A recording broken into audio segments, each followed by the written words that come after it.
இன்று மத்திய கிழக்கு பகுதியில் போர்கள் அதிகரிக்கின்றன. சிலர் சொல்கிறார்கள், மத்திய கிழக்கு போர்கள் எண்ட் டைம்ஸ் சைன். இது ஒரு பெரிய உலக போர் மாதிரி ஆகலாம் என்று. ரெவிலேஷன் புத்தகத்தில் வரும் 6ஆம் ட்ரம்பெட் நினைவுக்கு வருகிறதா?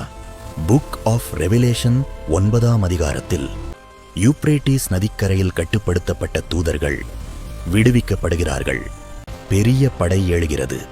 மக்களிலிருந்து ஒரு பகுதி அழிக்கப்படுகிறது. இது இன்று நாம் பார்க்கும் போர்களோடு சம்பந்தமா?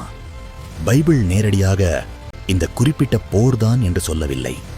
ஆனால் உலக அளவிலான குழப்பம், போர், அரசியல் பதற்றம் இவையெல்லாம் இறுதி காலத்தை நினைவூட்டும் அடையாளங்களாக இருக்கலாம்.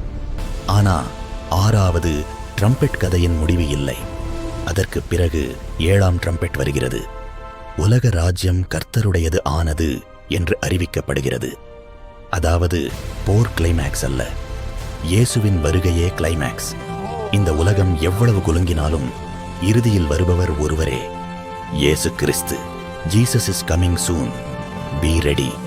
ஆன்மீகமாக விழித்திருங்கள், நம்பிக்கையுடன் இருங்கள். ஏனெனில் இறுதி வெற்றி அவருடையதே.